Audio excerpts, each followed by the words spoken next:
Assalamualaikum warahmatullahi wabarakatuh. Pada kesempatan kali ini, saya Ismail Sababun Halim, peserta latihan dasar Latsar CPNS Angkatan 23 Kota Bandung tahun 2021.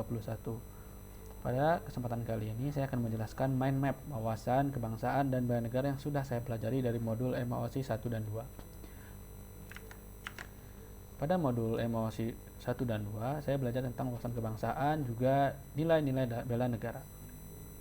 Nah, dari wawasan kebangsaan ini saya mendefinisikan menjadi 3 poin besar, yaitu yang pertama adalah sejarah kemerdekaan Indonesia, yang kedua adalah simbol kedaulatan, dan yang ketiga adalah 4 konsensus dasar. Pada poin sejarah kemerdekaan Indonesia, saya belajar dan mendefinisikan menjadi 3 bagian besar. Yang pertama adalah tentang proklamasi kemerdekaan 17 Agustus 1945 yang diawali oleh peristiwa Rengas Dengklok, di mana masyarakat dan rakyat dan mahasiswa membawa proklamator kita Soekarno dan Hatta ke daerah Rengas Dengklok untuk mendorong percepatan kemerdekaan Republik Indonesia yang akhirnya pada tanggal 17 Agustus 1945 jam 10.00 waktu Indonesia Barat di Jalan Pegangsaan Timur 56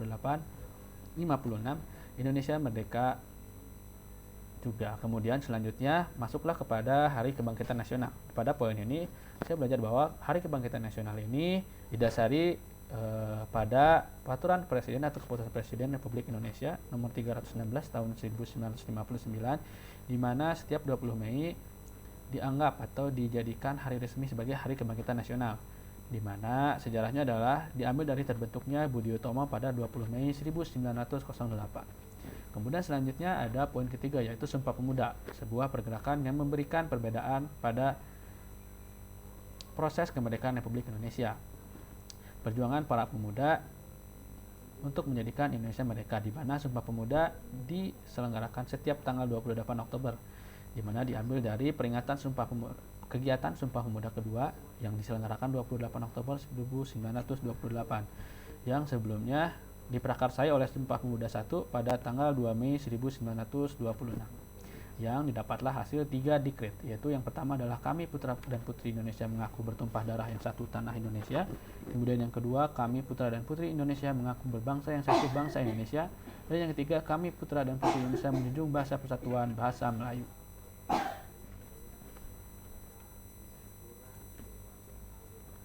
Kemudian ada yang ketiga adalah 4 konsensus dasar. Pada 4 konsensus dasar ini, saya mendefinisikan atau mendapatkan hasil dari 4 konsensus dasarnya dalam 4. Pertama adalah Pancasila, yang kedua adalah Undang-Undang Dasar 1945, yang ketiga adalah Bhinneka Tunggal Ika, dan yang keempat adalah Negara Kesatuan Republik Indonesia, di mana saya mendefinisikan menjadi 5, yaitu tugas dan fungsi Negara Kesatuan Republik Indonesia, yaitu melindungi segenap bangsa dan seluruh tumpah darah Indonesia, memajukan kesejahteraan umum, mencerdaskan kehidupan bangsa, dan ikut melaksanakan ketertiban dunia berdasarkan kemerdekaan, perdamaian abadi, dan keadilan sosial sebagai tujuan Negara Kesatuan Republik Indonesia tersebut. Nah, di sini juga didapatlah sejarah Pancasila, di mana berawal dari rapat PPUPKI yang kemudian dilanjutkan dengan rapat PPKI. Kemudian dilanjutkan juga menjadikan Undang-Undang Dasar dan terbentuknya slogan Bhinneka Tunggal Ika. Selanjutnya adalah simbol kedaulatan. Simbol kedaulatan Negara Kesatuan Republik Indonesia ada 4. Yang pertama adalah bendera. Bendera ini dijahit oleh istri proklamator Fatmawati, yang didefinisikan menjadi bendera negara Sang Merah Putih. Terbentuk dari 4 persegi panjang dengan ukuran lebar 2/3 dari panjang, serta bagian atas berwarna merah dan bagian bawah berwarna putih, yang kedua bagiannya berukuran sama. Kemudian selanjutnya ada bahasa Indonesia sesuai dengan pasal 36 Undang-Undang Dasar Negara Kesatuan Republik Indonesia tahun 45, yaitu meresmikan bahasa resmi Indonesia adalah bahasa Indonesia. Kemudian yang ketiga adalah lambang negara. Lambang negara kita adalah Garuda Pancasila dan semboyan Bhinneka Tunggal Ika.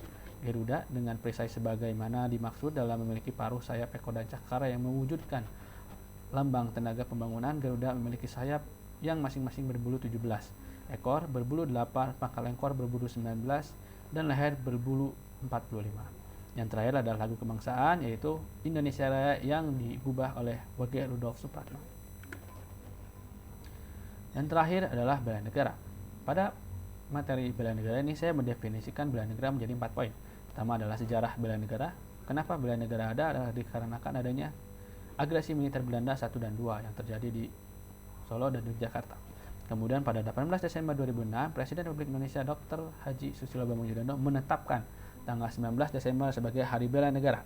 Kemudian kenapa sih bela negara harus dilakukan? Karena Indonesia saat ini mendapatkan ancaman serius. Dan juga akhirnya terbentuklah kewaspadaan dini, sistem kewaspadaan dini KLB atau SKD KLB, di mana ancaman ini ada 3: proxy war, narkotika, terorisme, dan radikalisme. Kemudian yang ketiga adalah pengertian. Apa sih pengertian bela negara? Bela negara adalah sikap, tekad, dan perilaku serta tindakan warga negara baik secara perorangan maupun kolektif dalam menjaga kedaulatan negara, keutuhan wilayah, dan keselamatan bangsa dan negara yang dijiwai oleh kecintaannya kepada Negara Kesatuan Republik Indonesia. Yang terakhir adalah nilai-nilai dasar bela negara. Yang pertama adalah cinta tanah air, kedua sadar berbangsa dan bernegara, ketiga setia pada Pancasila sebagai ideologi negara, 4 rela berkorban untuk bangsa dan negara, dan 5 kemampuan awal bela negara. Nah, untuk kemampuan awal bela negara, saya mendefinisikan implementasinya pada instansi saya, yaitu yang pertama adalah disiplin dalam bekerja, yang kedua menjaga integritas dalam diri, di mana meningkatkan komitmen bekerja dengan sepenuh hati demi bangsa dan negara. Yang ketiga adalah mengutamakan musyawarah dalam bekerja dalam kelompok. Yang keempat, giat beribadah dengan tekun demi menjaga kesehatan rohani dalam diri dan mengamalkan Pancasila. Yang kelima adalah bertoleransi dan memberi kesempatan pada mereka yang berbeda suku, agama, dan ras. Itu saja mind map untuk pembelajaran modul 1 dan 2 wawasan Nusantara dan nilai-nilai bela negara. Wassalamualaikum warahmatullahi wabarakatuh.